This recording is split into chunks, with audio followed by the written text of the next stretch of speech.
আচ্ছা, কল্পনা করুন একটি শিশু নদীতে ভেসে যাচ্ছে, একটি লাঠি হঠাৎ সাপে রূপ নিচ্ছে, একটি সমুদ্র ঠিক মাঝখান থেকে দ্বিখণ্ডিত হয়ে গেছে, আর এক ফেরাউন যার অহংকার গিলে নিয়েছে সেই সাগরেই। এটা কোনো কল্পকাহিনী না, এটা এক মহান নবীর অলৌকিক জীবন, হযরত মুসা আলাইহিসসালামের কাহিনী। চলুন আজ আপনাদের নিয়ে যাই সেই ঐতিহাসিক, ঈমানদার ও সংগ্রামী যাত্রায়, যেখানে আছে আল্লাহর মুজিজা, নবুয়তের শিক্ষা আর এক জুলুমশাহীর পতনের উপাখ্যান।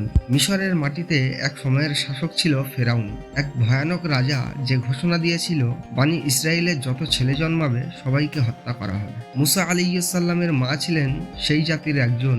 ভেবে দেখুন কি ভয়ানক সময় ছিল, তবুও আল্লাহ তার অন্তরে শান্তি দিলেন। আল্লাহ তাকে আদেশ করলেন ছেলেকে একটি ঝুড়িতে রেখে নদীতে ভাসিয়ে দিতে।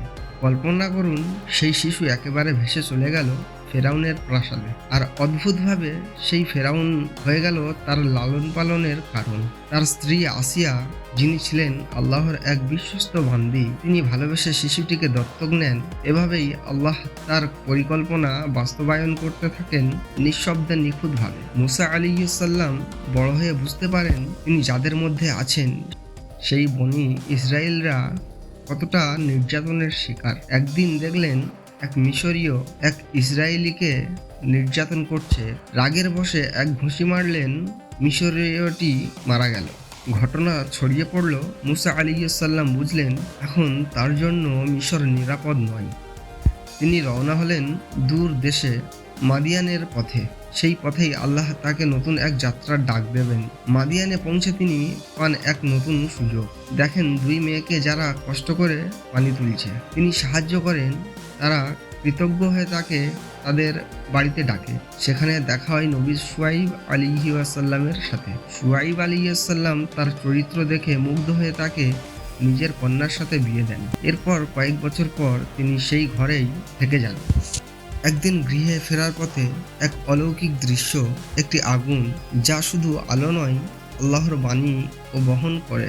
সেইখানে তুর পাহাড়ে আল্লাহ তার সাথে কথা বললেন তুমি যাবে ফেরাউনের কাছে, তাকে আমার পথে ডাক দিবে।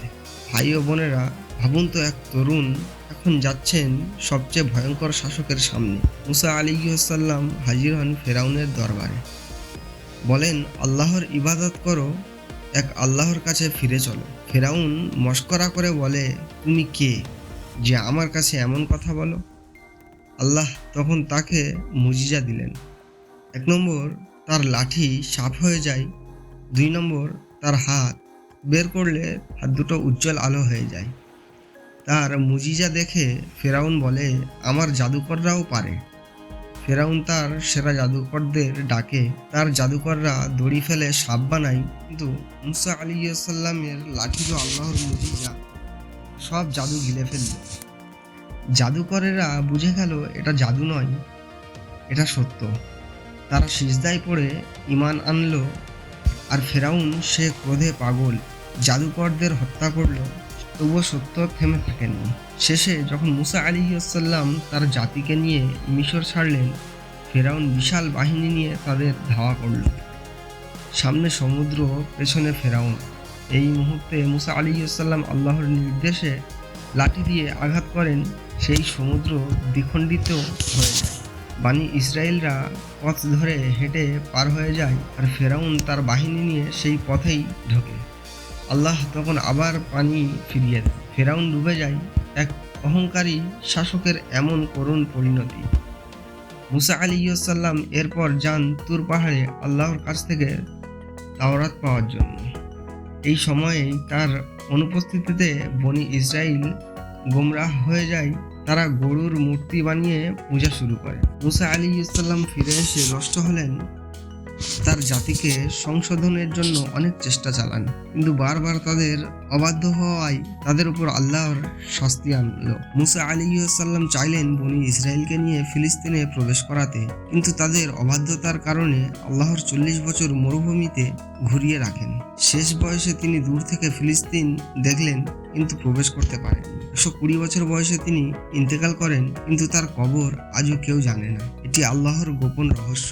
ভাই ও বোনেরা, হযরত মুসা আলাইহিসসালামের জীবন আমাদের শেখায় একা হলেও সত্যের পথে দাঁড়াতে হয়, আল্লাহর উপর ভরসা রাখতে হয় এবং অবশেষে সত্যের জয় হবেই। তিনি ছিলেন শুধু একজন নবী নন, ছিলেন ন্যায় বিচারের প্রতীক, তাওহীদের ধারক আর দুর্বলের পক্ষে সাহসী কণ্ঠস্বর। আপনি যদি এমন আরো অলৌকিক, শিক্ষণীয় ও ঈমান কাহিনী শুনতে চান তাহলে এখনই সাবস্ক্রাইব করুন আমাদের চ্যানেল আর পাশে থাকা বেল আইকনে ক্লিক করতে ভুলবেন না। জেনে নিন নবীদের জীবনের অজানা অধ্যায় আর আল্লাহর রাস্তায় চলার শক্তি পান। শেয়ার করে দিন ভিডিওটি আপনার বন্ধুদের সাথে।